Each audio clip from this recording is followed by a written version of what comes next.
رب العالمین ہے جو ہدایت کے فیصلے فرماتا ہے۔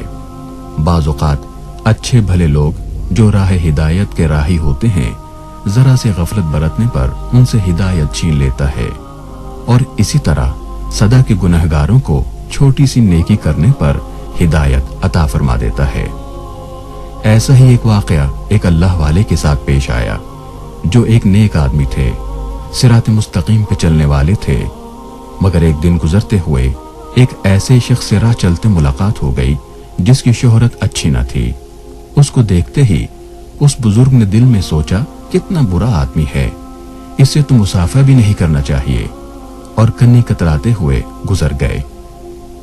سامعین محترم، جس طرح سفید چادر پر لگا چھوٹا سا داغ نمایاں نظر آتا ہے، بالکل اسی طرح نیک، پارسا اور صاحب کردار لوگوں کی چھوٹی سی برائی بھی اللہ تعالیٰ کو ناپسند ہے۔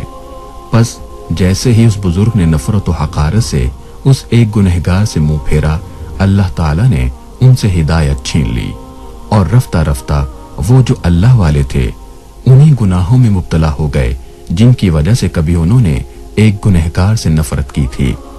ایک زمانہ بیت گیا، راہ ہدایت سے ہٹنے کے بعد گمراہی و ضلالت کی زندگی گزارتے۔ دل میں یہ بات بیٹھ چکی تھی کہ اب کبھی مجھے ہدایت نہیں مل سکتی۔ ایک دن ایک بازار میں کسی دکان پہ کھڑے تھے کہ اچانک قریب کے ایک گھر سے چیخنے چلانے کی آوازیں آئیں۔ ایک ماں ہے جو اپنے چھوٹے سے بچے کو ڈانٹ رہی ہے کہ دفع ہو جاؤ میری نظروں سے، نکل جاؤ گھر سے، میرا کہا نہیں مانتے، اپنی منمانی کرتے ہو، جاؤ نکل جاؤ، اور بچے کو 2 تھپڑ رسید کیے اور دھکا دیتے ہوئے گھر سے باہر نکال دیا اور دروازہ زور سے بند کر دیا۔ وہ بزرگ جو صراط مستقیم سے بھٹک چکے تھے غور سے تمام واقعے پر نظر رکھے ہوئے تھے۔ انہوں نے دیکھا کہ وہ بچہ روتا ہوا، آنکھیں مسلتا ہوا، کبھی ادھر جاتا ہے کبھی ادھر۔ ننگے پاؤں وہ بچہ کافی دیر بازار میں آوارہ گھومتا رہا، بالآخر تھک ہار کر دوبارہ اپنے گھر کے دروازے پہ آیا اور دروازہ پیٹنے لگا، مگر کسی نے دروازہ نہ کھولا۔ آخرکار دروازے کی دہلیز پر بیٹھ کر رونے لگا اور روتے روتے وہی چوکھٹ پر سر رکھ کر سو گیا۔ وہ بزرگ کے جن سے ہدایت چھینی جا چکی تھی اور جنہوں نے یہ خیال کر لیا تھا کہ اب ان کی مغفرت نہیں ہو سکتی اور ان کو کھویا ہوا مقام دوبارہ نہیں مل سکتا، وہ حیرت سے یہ تمام واقعہ ہوتے دیکھ رہے تھے۔ ان کی نگاہیں اس بچے پر تھیں جس کو اس کی ماں نے ناراض ہو کر گھر سے نکال دیا تھا اور در در کی ٹھوکریں کھا کر بالآخر اپنے گھر کی دہلیز پر سر رکھ کر سو گیا تھا۔ اچانک دروازہ کھلتا ہے۔ اس بچے کی ماں جب اپنے لخت جگر کو یوں چوکھٹ پہ سر رکھے سویا دیکھتی ہے تو تڑپ کر اسے اٹھاتی ہے، سینے سے لگاتی ہے، چومتی ہے، بوسہ لیتی ہے، پیار کرتی ہے اور کہتی ہے کہ دیکھا، تمہیں کسی نے پوچھا، تمہیں کسی نے کھانا کھلایا، تمہارے لیے کسی نے دروازہ کھولا؟ میرے پیارے، میرا کہا مانا کر، اپنی منمانی نہ کیا کر۔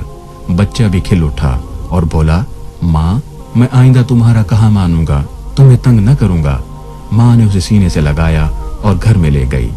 یہ سب واقعہ دیکھ کر اس بزرگ کی آنکھوں میں آنسو آ گئے اور ہاتھ پھیلا کر آسمان کی جانب چہرہ کر کے پکار اٹھے، اے پروردگار، میں تیرا گنہگار بندہ، میں تیرا خطا کار بندہ، مجھ سے غلطی ہوئی۔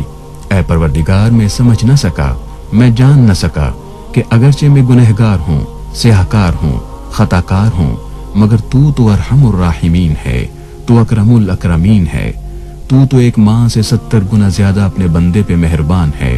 اے پروردگار، میں در بدر ٹھوکریں کھاتا رہا، میں انجان راہوں میں بھٹکتا رہا۔ اے پروردگار، یہ تو تیرا ہی در تھا جہاں مجھے آنا تھا۔ اے پروردگار، یہ تیرا ہی آستانہ تھا جہاں بھٹکے ہوئوں کو آسرا ملنا تھا۔ اے پروردگار، میں لوٹ آیا، میں پلٹ آیا، تیرے سوا رب کوئی نہیں، تیرے سوا در کوئی نہیں، تیرے سوا چوکھٹ کوئی نہیں، مجھے معاف فرما۔ ادھر رب العالمین جو ہدایت کے فیصلے فرماتا ہے، جو بہانے سے ہم جیسوں کے لیے رحمت کے دریا بہاتا ہے، اس بزرگ کو معاف فرمایا، اسے ہدایت عطا فرمائی۔ یہ ہمارا پروردگار ہی ہے کہ جس نے قرآن کریم میں ارشاد فرمایا، قل یا عبادی الذین اسرفوا علی انفسہم لا تقنطوا من رحمت اللہ ان اللہ یغفر الذنوب جمیعا انہ هو الغفور الرحیم۔ اے پیغمبر کہہ دیجئے، اے میرے بندو کہ جنہوں نے اپنے آپ پر ظلم کیا، اللہ کی رحمت سے مایوس نہ ہوں، یقیناً اللہ سب گناہ معاف کر دیتا ہے، بے شک اللہ بہت بخشنے والا نہایت رحم کرنے والا ہے۔ وآخر دعوانا ان الحمد للہ رب العالمین۔